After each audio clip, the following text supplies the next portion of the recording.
Hello, this is Dr. Nisha Mathur, Department of Mathematics, MLV Government College Bhilwara. आज हम BSc part first के second paper calculus kiln में double integral पढ़ेंगे। इसमें integral calculus और differential calculus दोनों के पार्ट हैं कैलकुलस में। डिफरेंशियल कैलकुलस के जो लेक्चर थे, वीडियो जो थे, वो मैं ऑलरेडी सेंड कर चुकी हूँ। आज हम यहाँ पर डबल इंटीग्रल पढ़ेंगे। आप लोगों ने इंटीग्रेशन के बारे में पढ़ रखा है कि इंटीग्रेशन क्या होता है, और इंटीग्रल मीन्स समेशन। तो जब हमारा वन वेरिएबल का कोई भी फंक्शन होता है, जैसा कि हमने पढ़ा है कि ए लिमिट डेफिनेट इंटीग्रल में limit a to b f x d x, जो कि एरिया को डिनोट करती है, उसमें ए टू बी जो होता है वो इंटरवल होता है जिसमें एक्स लाया करता है। Means a is less than और equal to x is less than और इक्वल टू बी, और a to b f x d x area को डिनोट करता है। ये हमारा फंक्शन जो है वो वन डायमेंशन के अंदर होता है।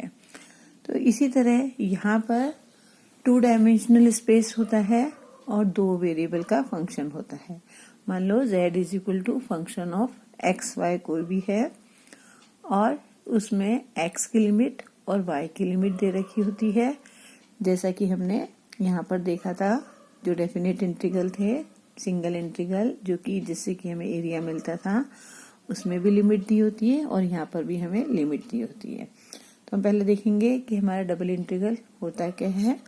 डबल इंटीग्रल के अंदर एक हमें कोई भी रीजन होता है जिसका हर पॉइंट डिफाइंड होता है। तो मान लीजिए ये जो मैंने यहाँ पर फिगर बना रखी है, ये कोई रीजन है।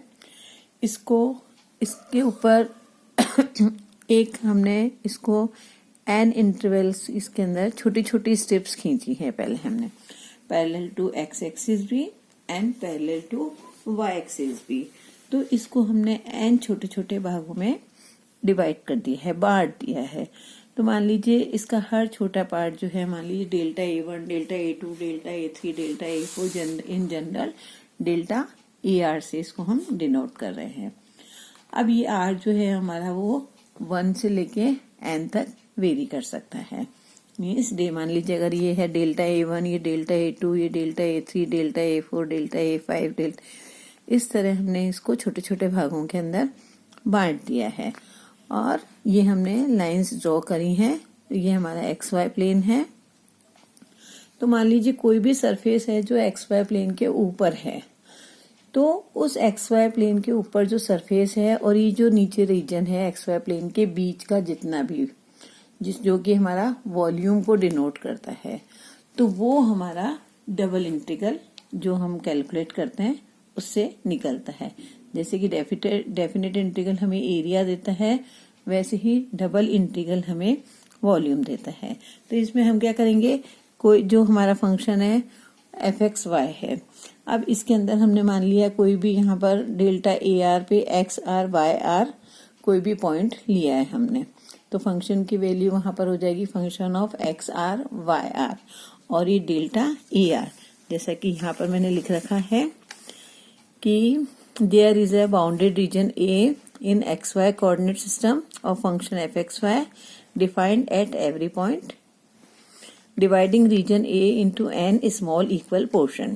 ठीक है, let x r y r be any point on region delta AR। तो ये डेल्टा AR कोई भी डेल्टा हमने इसलिए लिया है कि ये बहुत छोटे छोटे पोर्शन है, इसलिए हमने डेल्टा से डिनोट किया है। तो ये जो सम है हमारा function F x, delta A1 में हमने x1 पॉइंट लिया है, A2 डेल्टा A2 रीजन में हमने x2 y2 पॉइंट लिया है। तो इन सब का जो सम है हमारा, इसमें इस सम में अगर हम n टेंडिंग टू इन्फिनिटी लें, कि मीन्स ये छोटे छोटे पोर्शन इतने ज्यादा हैं कि ये जो पोर्शन है, छोटा पोर्शन जो है वो टेंडिंग टू 0 है। मीन्स इनको हमने इतने छोटे छोटे भागों में डिवाइड कर दिया है कि डेल्टा A जो है वो टेंडिंग टू 0 हो रहा है। जैसा कि मैंने यहाँ लिखा है कि अगर एन टेंडिंग टू इन्फिनिटी होगा, एन टेंडिंग टू इन्फिनिटी होगा तो delta a n tending to 0 होगा। मीन्स जैसे इसके और पोर्शन हमने कर दिए यहाँ से इतने छोटे छोटे छोटे छोटे कि वो हमें हमारा टेंडिंग टू 0 हो जाएगा। तो ये जो वैल्यू है डबल इंटीग्रल, यहाँ पर हमने ए लिख रखा है। ए इसलिए लिख रखा है कि ये एक रीजन को डिनोट कर रहा है, ए एफ एक्स वाई, और यहाँ पर डी ए लिखा हुआ है, is equal to n tending to infinity पे delta a tending to 0, r from 1 to n, f x r y r means function की value at the point of x r y r पे f x r y r, और यहाँ delta A R. अब यहाँ पर हमें देख रहे हैं कि ये जो रीजन आर है हमारा वो is equal to a b into c d के लिख रखा है। ये सारा मैंने यहाँ बताया है कि जो हमारा सिंगल इंटीग्रल होता है, डेफिनेट इंटीग्रल होता है, वो 1 डायमेंशन के अंदर होता है, सिंगल वेरिएबल का फंक्शन होता है। और यहाँ पर डबल वेरिएबल है, 2 वेरिएबल है, इट मीन्स 2 डायमेंशन होगा। और उसके अंदर आर स्क्वायर जो रीजन होगा वो rectangle is equal to a b into c d. A b हमारी एक्स का इंटरवल है, x lie between a and b, इसी तरह y lie between c and d. We will initially assume that fxy is greater than or equal to 0 means function of xy की value हमेशा greater than or equal to 0 होगी, ये हम assume करते हैं, लेकिन इन जनरल ऐसा होता नहीं है। तो जो वॉल्यूम ऑफ द रीजन है under S and above xy plane is double integral. तो ये volume is equal to I from 1 to n and J from 1 to m। ये I और J का जो सम हमने लिया है वो ऐसे लिया है कि मान लीजिए I इक्वल टू 1 यहाँ पर है, I equal to 2, I equal to 3, I equal to 4 and I equal to n हमने मान लिया। फिर इधर से समेशन लेंगे, इस स्टेप का तो हमने कर लिया, I से ले लिया, इधर से हम J से लेंगे तो हमारा ये 2 समेशन हो जाएंगे। और समेशन ही हमारा n टेंडिंग टू इन्फिनिटी पे हमारा इंटीग्रल को शो करता है। तो v is equal to summation I from 1 to n and J from 1 to m f x i y j delta a. ये इक्वल टू डबल इंटीग्रल के over the region r, ये हमारा हो गया n and m tending to infinity, i from 1 to n, j from 1 to m, so on.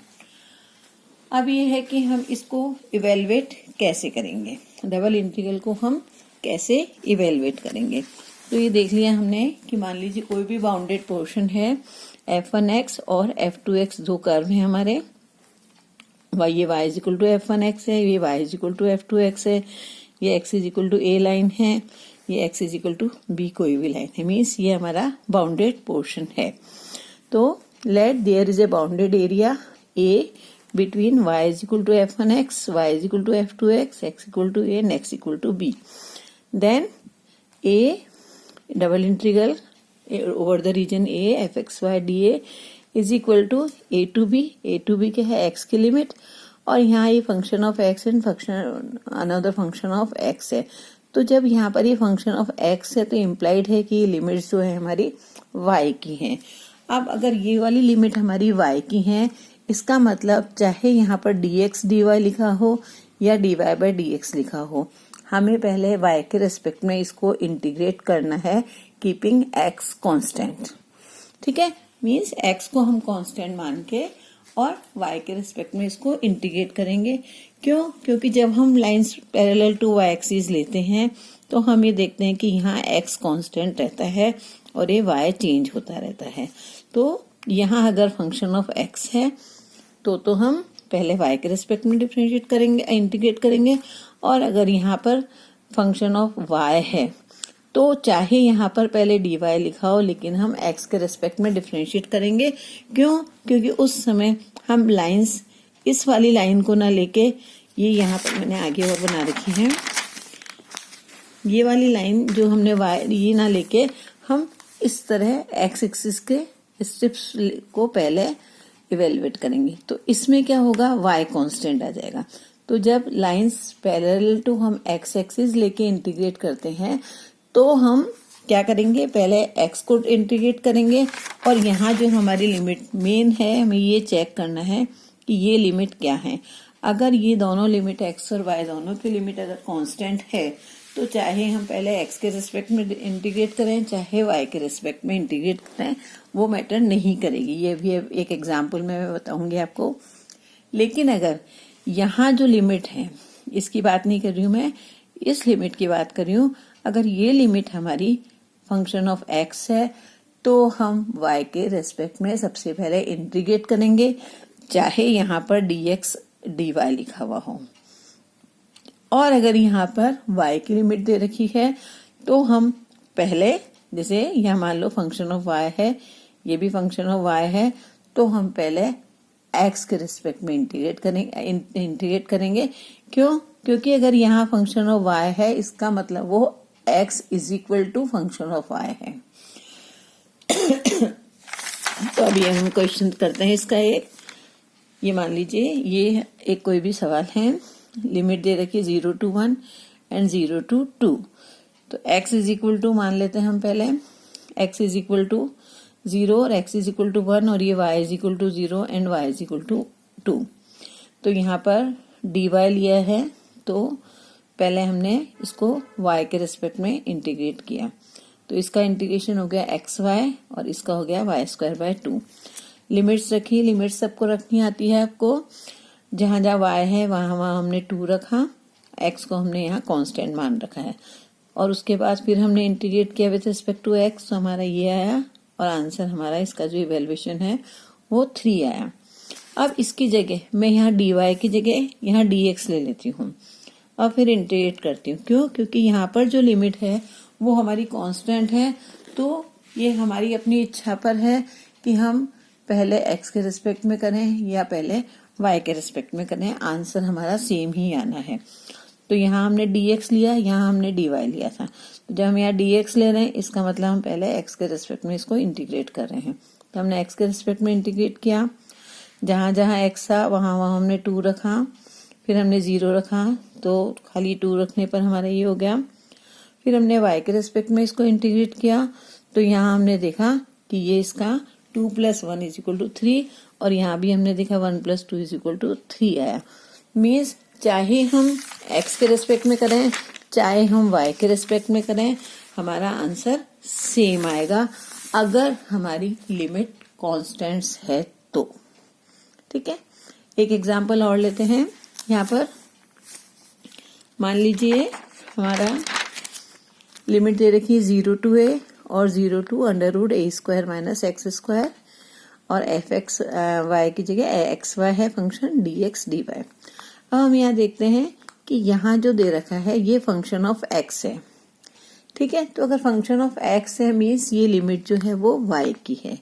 तो अगर ये limit हमारी y की है तो हमें पहले y के रिस्पेक्ट में ही इसको इंटीग्रेट करना है। तो अब हम देख, अगर ये y की लिमिट है तो फिर ये x की हो गई। तो यहाँ x = 0 मीन्स y एक्सिस हो गई। x = a means line parallel to y axis at the distance of a from y। तो यहाँ देखो ये हो गई x = 0। फिर दूसरा है x = a। इसका मतलब ये दो तो हमें लाइंस दी, जो हमने रीजन हमारा हमें कंसिडर करना है कि बाउंडेड बिटवीन द लिमिट्स, तो वो 0 से लेके a तक का, मीन्स इन दोनों के बीच का हो गया। फिर हमारा है y = 0। तो y = 0 क्या होता है हमारा x एक्सिस। तो यहाँ हमने ले लिया, मीन्स ये इसकी लोअर लिमिट है। फिर y = √a² - x², मीन्स ये हमारा सर्किल है। y² = a² - x² या x² + y² = a²। तो वो हमारा, इसका हमने ये कोऑर्डिनेट ले लिया फर्स्ट कोऑर्डिनेट के अंदर। तो हमारा ये लोअर लिमिट, तो ये अपर लिमिट है, तो इसका साइन इधर कर लिया मैंने। ये लोअर लिमिट तो अपर कर लिया और ये अपर लिमिट है तो इसका डाउन। मीन्स ये वाला जो रीजन है हमारा, ये हमारा जो है रिक्वायर्ड रीजन है। अब हम इसको सॉल्व करेंगे। तो यहाँ पर ये y की लिमिट है, इसलिए पहले y के रिस्पेक्ट में किया, y का y²/2 आ गया। फिर हमने y की वैल्यू रख दी √a² - x²। इसको सिंप्लीफाई किया। फिर हमने x के रिस्पेक्ट में इसको इंटीग्रेट किया। फिर जहां जहां x था वहां वहां हमने a रखा, तो हमारा आंसर आ गया 1/8 a4। उसके बाद एक क्वेश्चन और है। ये है इवेलुएट। अब इसमें जैसे हमें सबसे पहले तो कांस्टेंट लिमिट्स दे रखी थी, फिर हमें यहाँ पर लिमिट्स दे रखी थी कि 0 to a और 0 to a। अब यहाँ हमें लिमिट निकालनी है। जैसे evaluate x y d x d y where the region of integration, means हमें रीजन दे रखा है कि वो क्या है, x plus y is less than और equal to 1 in the positive coordinate. तो पॉजिटिव कोऑर्डिनेट मीन्स हमें फर्स्ट कोऑर्डिनेट के अंदर तो लेना ही है।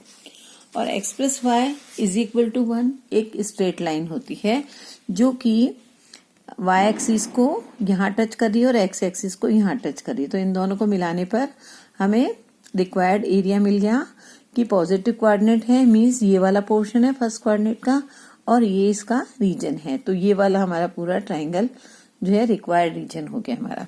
तो हमने यहाँ देख लिया कि अगर हम line parallel to y axis खींचते हैं तो हमारी x की लिमिट क्या हो गई, 0 से लेके 1 तक, a तक आ गया, ठीक है। और y की लिमिट क्या हो जाएगी, 0 से लेके इस लाइन तक।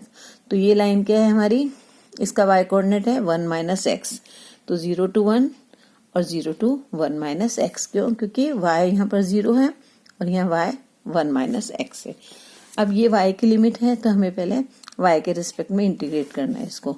तो यहाँ पर हमने y के रिस्पेक्ट में इंटीग्रेट किया, जहां जहां y था वहां हमने 1 माइनस एक्स रखा, इसको से वैल्यूज रखी, फिर हमने x के रिस्पेक्ट में इसको इंटीग्रेट किया तो हमारी वैल्यू आ गई 1/24।